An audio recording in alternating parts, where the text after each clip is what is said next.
Hello everyone, Assalamu alaikum. I'm Manahil Umar Jawali and welcome to Future of Work podcast, where we explore the evolving landscape of work and how you can thrive in it. So I'm your host Manahil and today we have a very special guest, Ma'am Mary, an international award-winning developer and UK property and investment portfolio builder. So Ma'am Mary, welcome to the show. How are you?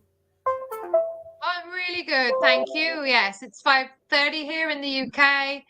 I've been working all day, but you're definitely the highlight of my day. So it's so nice to connect with such an It's inspiring young woman with such beautiful smile. So amazing. That's one of the best things in business.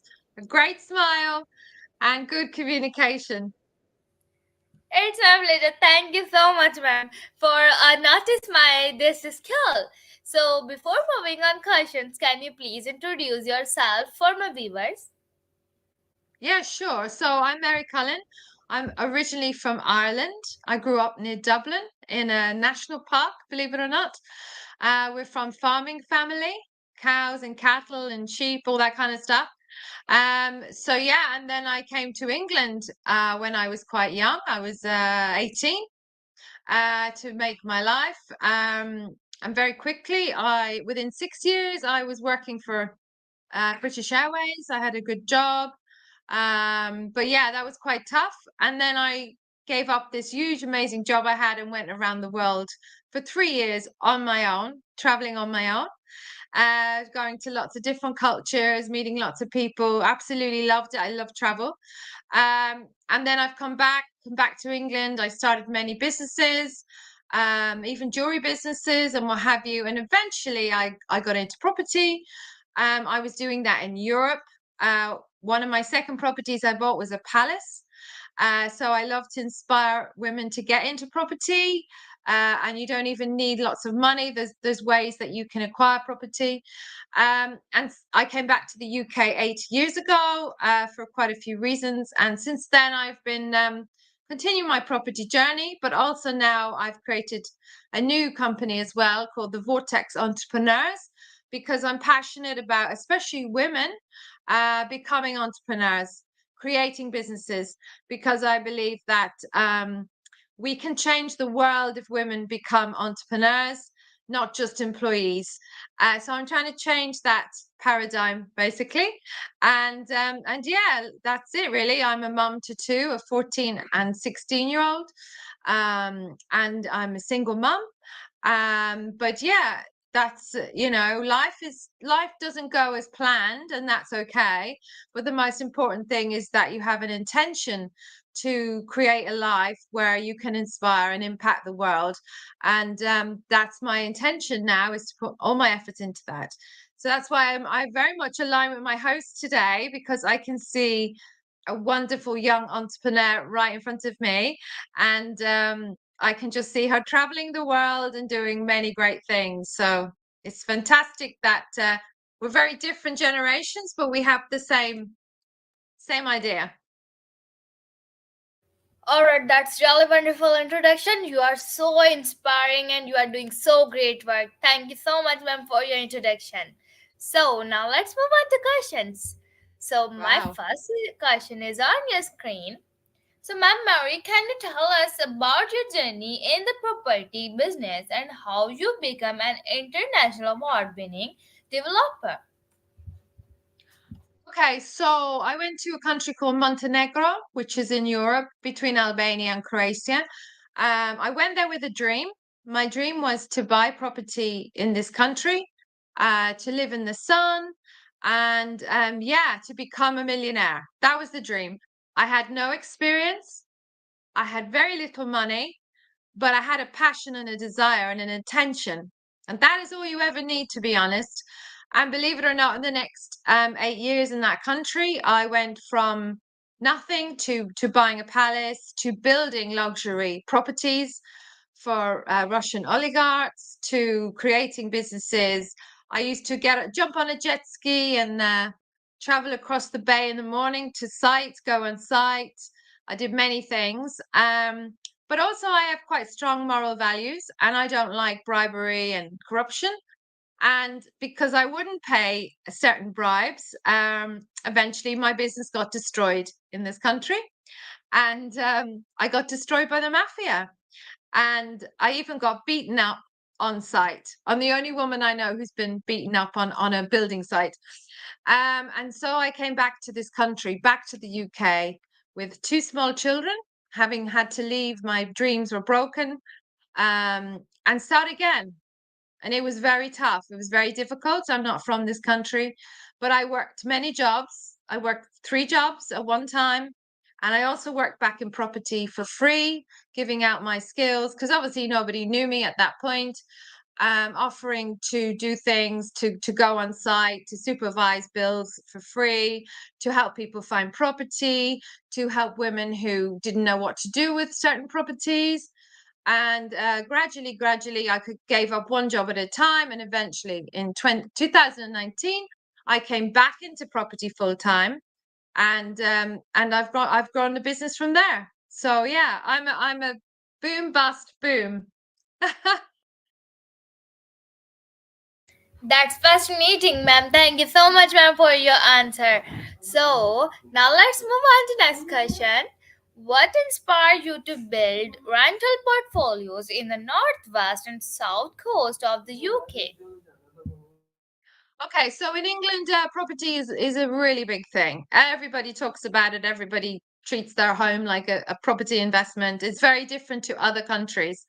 In my country, my brother and sister they have two houses in their life, the house they grow up in and the house they build. That's it. In England, no, it's a whole different story. Everybody makes money from property, moving property, building property, renovation. So property basically is a great way to create an income. So you buy property, you renovate it, you get tenants in, they pay you rent. So that's the strategy I went for when I came back here to the UK. And then obviously not only are you getting the monthly cash flow, you're also getting the long-term growth of these properties, which eventually obviously you can make more money from if you sell them or you refinance them. So we're very lucky in this country. We have the opportunity to get things called mortgages, which are loans. When I developed in Montenegro, there was no mortgages. So in the UK, people use a lot of financing to grow portfolios. And that's why the UK, above any other country in the world, is the place where most people do some form of property development. So I just followed on from that, to be honest, and I used financing here to acquire more properties, and build a portfolio which gives you monthly cash flow and long-term asset growth. All right, ma'am. Thank you so much, ma'am, for your explanation. Now let's move on to the next question. So you won the Best International Villa in Montenegro in Yes, that's 2015. it. Yeah, can you share the story behind this achievement? Yes, I mean, this was an achievement in this country. I was the only woman on site. I was the only woman developing a property from what I could see, really. It's a very masculine world there. So whenever I was working, they would think I was there to bring the lunch or to cook the food. Nobody thought I was the boss. So I'm like, no, I'm the boss. Hello. But it's okay. Eventually they got used to that.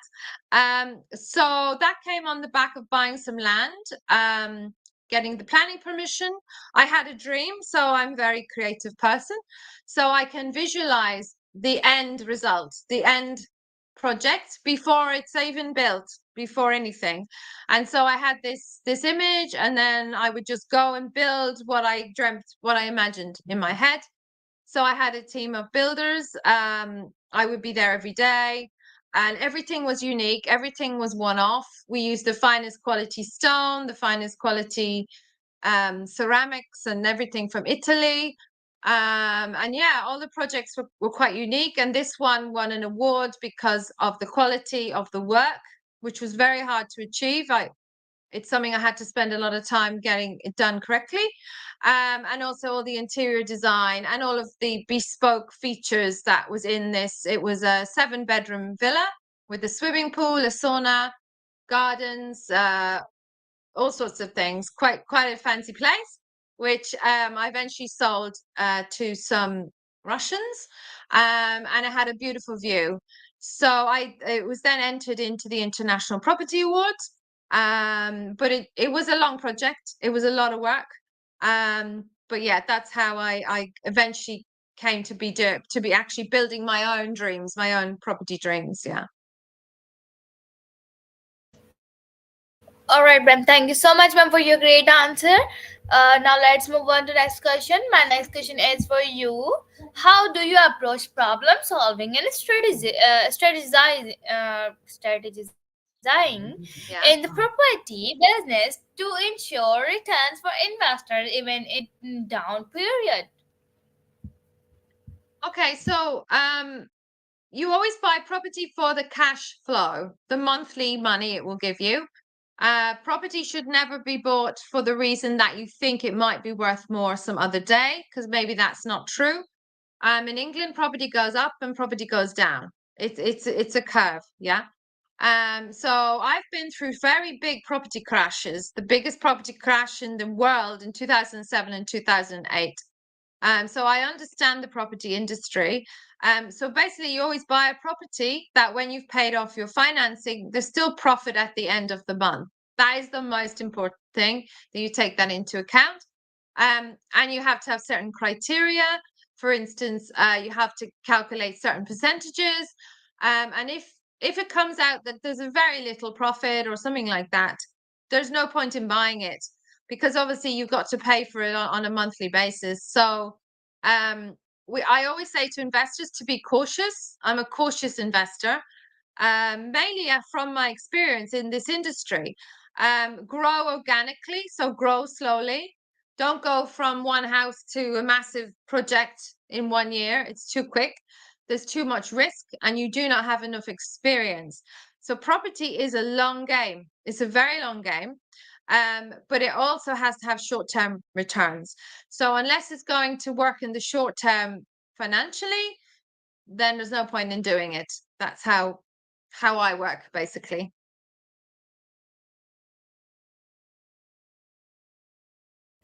All right, ma'am. Thank you so much, ma'am, for your answer.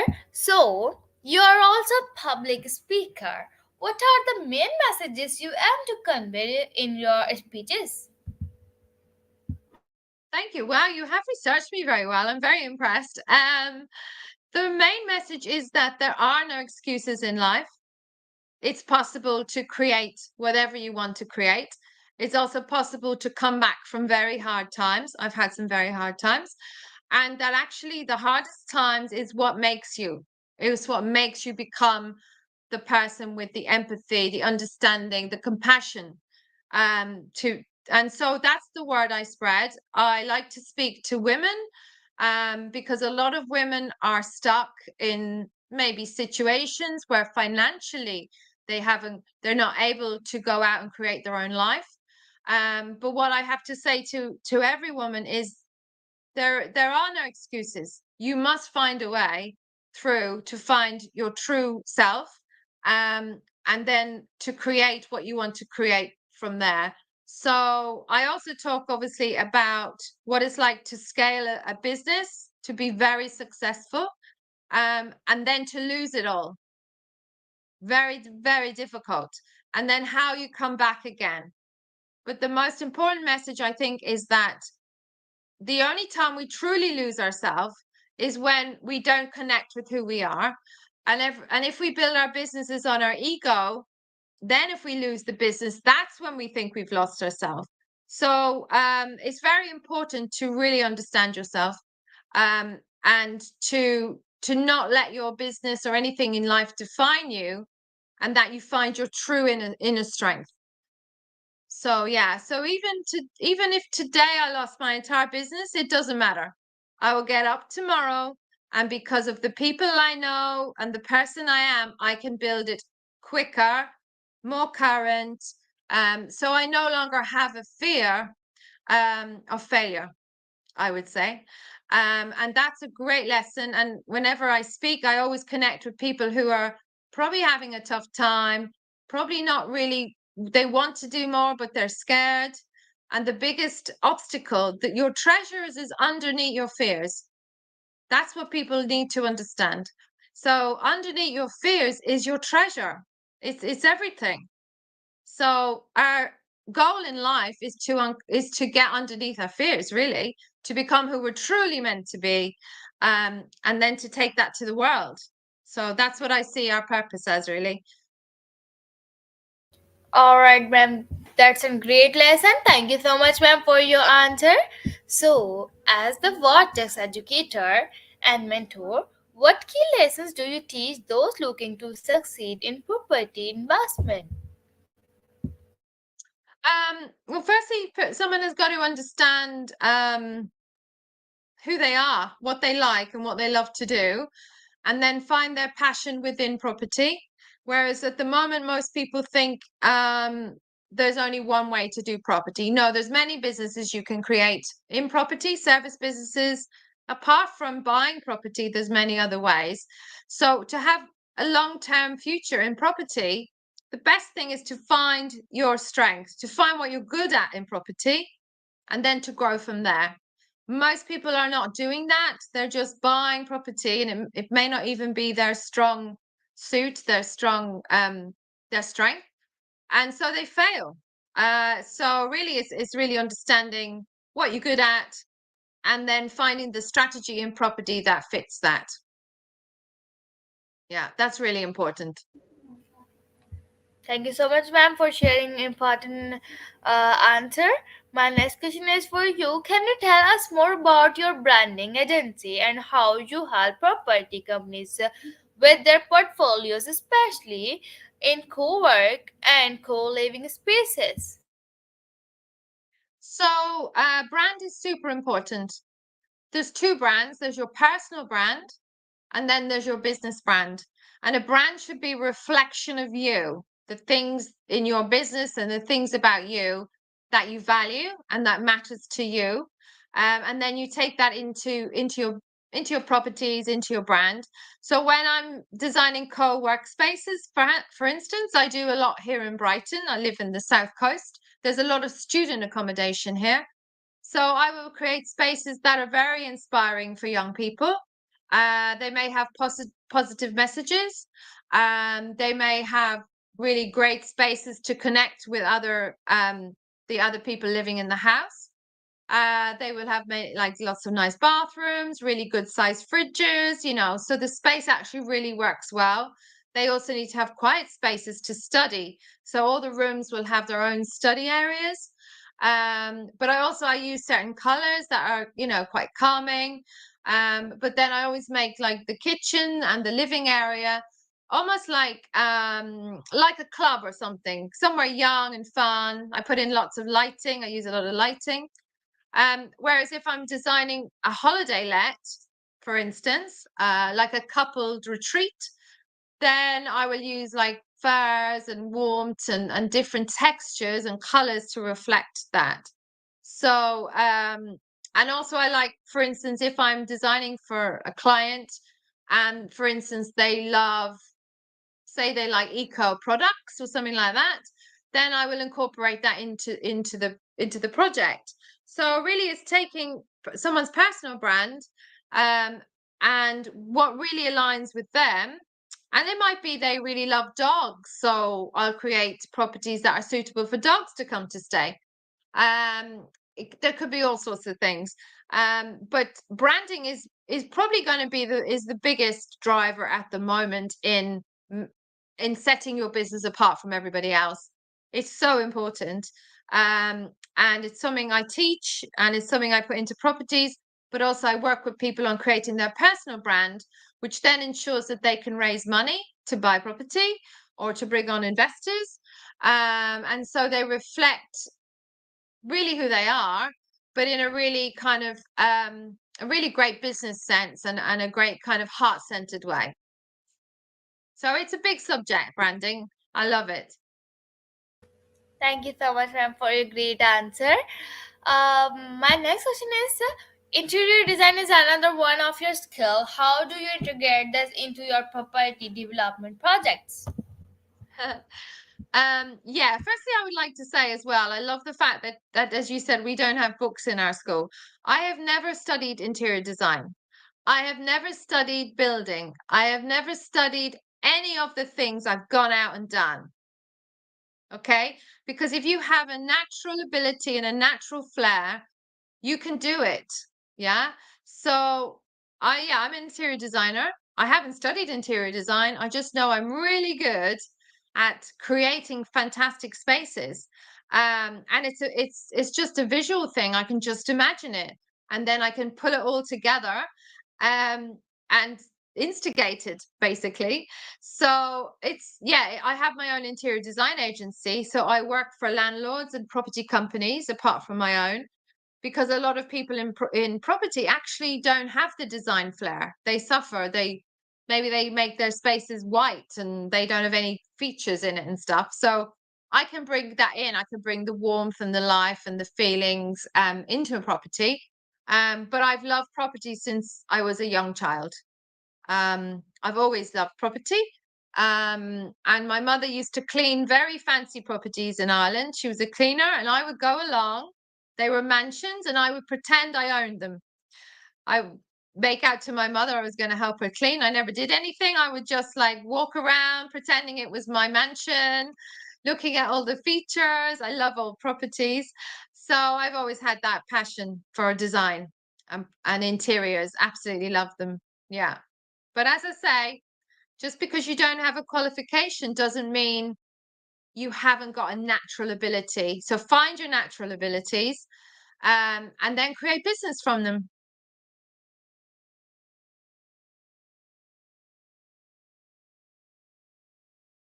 Yes, ma'am, you are right. You are very passionate about your work. Like as you said that you are just a child. You are interested in about property, so you are very passionate about that. Thank you so much, ma'am, for your answer. My next question is for you. What advice do you have for someone looking to start or grow their career in the property industry? We're very lucky in England. There's a lot of free courses, there's a lot of free seminars, there's a lot of webinars. So you can get a lot of information from very experienced property people. You can also buy their books. So I would say learn as much as you can initially, attend events, connect with other people, start telling people you like property, you want to get involved in property. I would offer your services out for free to work for property companies, but I would make sure I have something I'm offering them in return. So if you're good at social media, you could say, well, I'll help you with your social media, or I'll help you. It doesn't matter, whatever. You've got to bring some skill, basically. So, and then, because property people are quite friendly, they're quite open. They really like helping people getting started. So yeah, just be humble. Just ask, can I help you? What can I do? Can I come and spend a day in your business? And learn as much as you can. And then from there, I would suggest you can raise finance to start your first property. Get some angel investor, maybe friends or family might loan you some money. And just start small and go from there. Thank you so much, ma'am, for your valuable advice. So, finally, what do you see as a future of work in the property and investment sector? For me or for everybody? For me, yeah. Yeah. No, My for future, yeah, everybody. okay. So, well, we're at the moment in the UK, we have property prices are going up again. Lots of people are buying again. I see that, um, I do also feel people are borrowing too much, perhaps. I think because we haven't had a property crash for quite a long time. People can get that they don't understand the property industry and they think it's always going to be going up, and perhaps they make too many risks. So I don't keep all my money in property. I have other businesses as well. I think it's very important to diversify and to not have all your eggs in one basket. That's what we call it. Growing up, that's what we used to call it. So I have property, but I have maybe five or different ways of making money in property. So if anything happens to one, I've still got the other incomes as well. But yeah, I think it'll continue to grow. I think more and more young people, more and more women are coming into property, and growing great businesses. But also a lot of people are failing. So, it's always oscillating. Um, but anybody coming into property to just make money, I don't think it's a good idea. Because you're coming into it for the wrong reasons, really. So if you have a passion and you want to be in the long term, then I think it's great industry. But if you're just coming into the industry to make money, then you could potentially get burned, basically. Yeah. That's really wonderful words. You said that if you want to come just earn money, it's not look look like that. So you are answer us very very well. Thank you so much, ma'am. It's been an absolute pleasure having you on Future of Work. Your insights are incredibly valuable for anyone looking to thrive in the property business. Thank you for joining us today. No, it's been amazing. Thank you so much. You're a very inspiring girl. And I hope we speak again soon. Inshallah. We're in soon. So, thank you so much, ma'am. That's it for today's episode of Future of Work. I hope you found our conversation with Ma'am Mary enlightening. If you are interested in the property and investment world, be sure to apply Mary's valuable advice. Don't forget to subscribe my YouTube channel and my all social media platforms. Thank you so much, ma'am, for giving me your precious time. Bye. Bye.